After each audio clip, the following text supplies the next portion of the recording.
Hello everybody, welcome to today's video. Today, I will be covering an election in Virginia, one of the three elections happening here in 2025, nonetheless than the lieutenant governor's election. I would definitely say that this election kind of has flown under the radar. Not a lot of people have covered it or paid enough attention to it compared to the attorney general election or the governor's election. And I can see why, because those offices are more powerful. However, the lieutenant governor is still a statewide elected office and is still important, and their job is in Virginia is to preside over the state senate and cast tie-breaking votes and help make decisions for the Commonwealth. So the lieutenant governorship is still an important, crucial election, and in today's video, we will be going over it. Let's go over to Wikipedia, which gives us some more information about the race. Democrats are running Ghazala Hashmi, who is a state senator from the 15th district. She's been serving there since 2020. She would be the first Asian and Muslim woman if elected. And Republicans are running John Reed. He was a WRVA radio host, and he is their nominee for the Republicans. He would actually, ironically, be the first openly gay lieutenant governor if elected. So, history breaking, gonna happen in this election, regardless of who wins. Just like in the governor's election, they'll have their first female governor. Back to the race, I think it'll be interesting. However, I still have the lieutenant governor election flipping and going to the Democrat. And I can explain why. Almost every time, I would say, at least in this century, the lieutenant governor will be elected the same party that goes for the governor's election. So you can see back in 2021, Republican Glenn Youngkin won, and Republican Winsome Earl-Sears won the lieutenant governor's election. Same in 2017, Democrat Ralph Northam won the governor's election, and Democrat Justin Fairfax won his by about 5 points. And in 2013 was a more unique election, but still Democratic Ralph Northam, who was the lieutenant governor at the time, won his election. Same with 2009. You had a Republican win this election, the governor's election here, and Bill Boylan got the job done for the Republicans. So you can kind of see the pattern here with what I'm going, is that usually whoever wins the governor's election, the same party will win the lieutenant governor's election. Now, that party who wins the governor's election might still underperform in the lieutenant governor election, which we'll get to that later on. But that is usually how the election goes. And if you watch my video on the governor's election in Virginia, you could see the reasons why I think that the Democrats will succeed in flipping the governor's mansion Democrat in Virginia by quite a little bit. I think Abigail Spanberger will win by around 5 to 8 points, similar margin to how Kamala Harris won the Commonwealth, maybe under 4 points. I have the lieutenant governor election going for Democratic Senator Ghazala Hashmi, probably around 3 in between 3 and 7 points.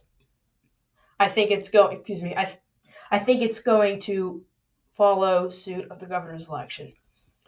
Now, unfortunately, we haven't found much polling data or much information about the lieutenant governor election, but we still have some on Wikipedia.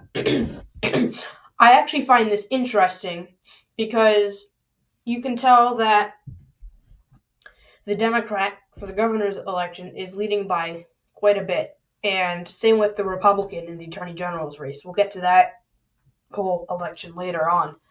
However, the lieutenant governor's election is kind of in between the two states.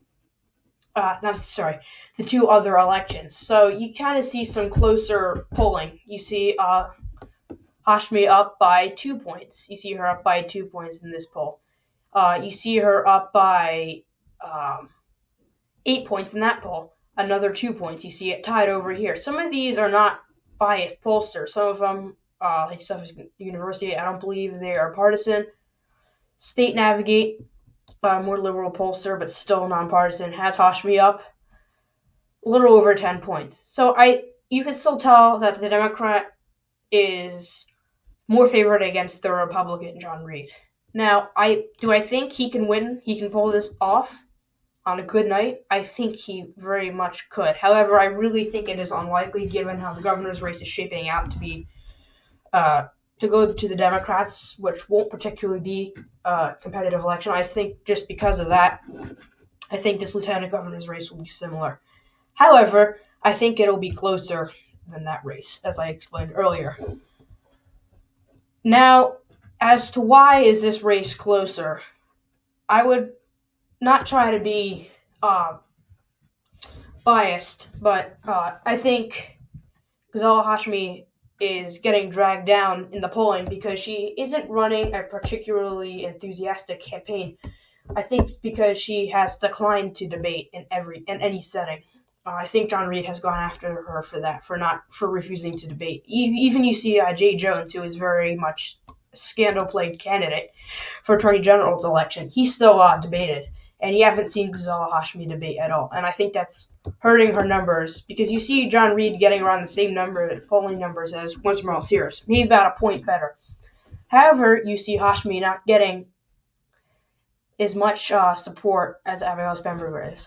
Now, I still think she's the lead, but I think her campaign isn't. I don't want to say it's not doing anything because she is definitely running a campaign, and she doesn't really have any scandals of her own. I will say her campaign could be doing better than it is. I'll just put it that way, because John Reed has gone after her for refusing to debate. So, with all of that information in mind, I will point to a minor scandal that John Reed has faced. He had a scandal about looking at inappropriate pictures on a